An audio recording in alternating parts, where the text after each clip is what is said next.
She risked her life to save an entire nation. A young Jewish woman in a foreign land, faced with a decision that would change history. This is not just a story of beauty or royalty, it's the story of courage, faith, and divine purpose. Welcome to God's Sword. Today, we're diving deep into one of the most powerful stories in the Bible, the story of Esther's courage. Whether you're familiar with this story or hearing it for the first time, prepare to be inspired by a woman who stood up when it mattered most. Our story begins in the ancient kingdom of Persia, where a mighty king named Xerxes, also called Ahasuerus, ruled a vast empire. King Xerxes threw a huge feast to show off his wealth and power. He called for his queen, Vashti, to come and display her beauty before all his guests. But Vashti said no. Because of that, she lost her crown. The king needed a new queen. So his officials held a royal search. Beautiful young women from across the empire were brought to the palace.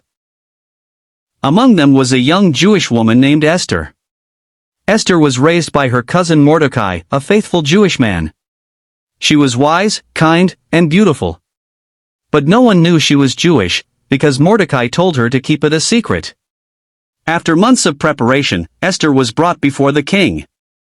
He was so pleased with her that he crowned her queen. But this wasn't just chance. God had a plan. Meanwhile, a man named Haman rose to power. He demanded that everyone bow to him. But Mordecai refused. He bowed only to God. Haman was furious. So furious that he didn't just want to punish Mordecai, he wanted to destroy all the Jews in the empire.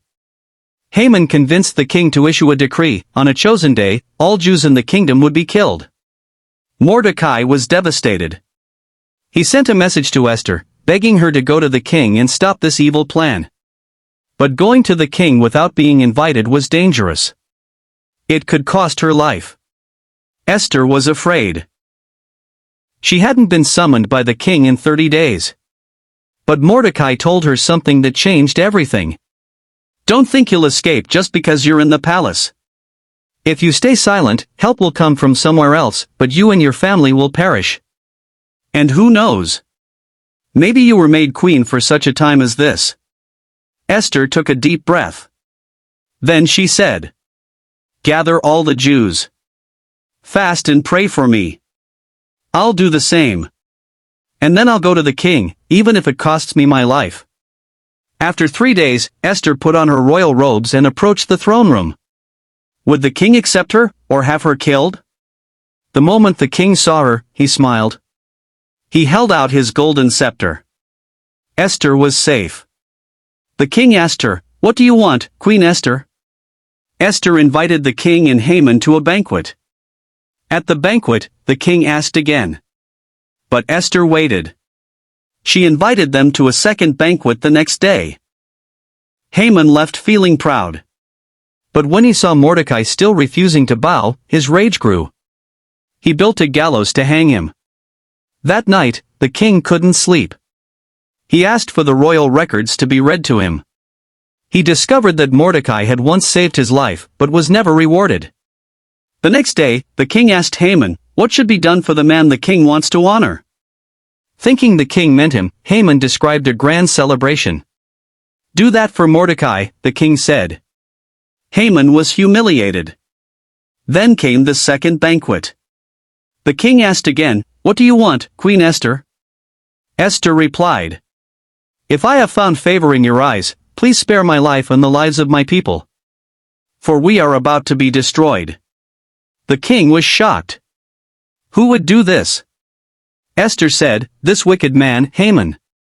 The king was furious. When he found out Haman had built a gallows for Mordecai, he ordered that Haman be hanged on it instead. But the decree to kill the Jews was still in place. So Esther and Mordecai worked on a new plan. A second decree went out, allowing the Jews to defend themselves. When the day came, the Jews stood together.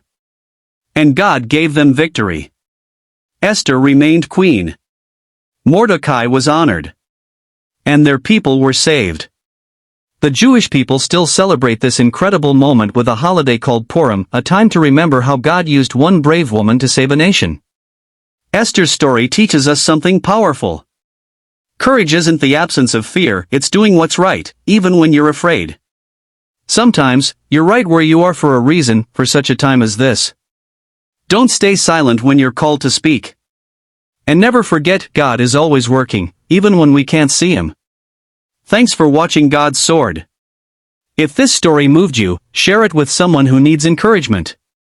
Be brave. Be faithful. And trust God's purpose for your life.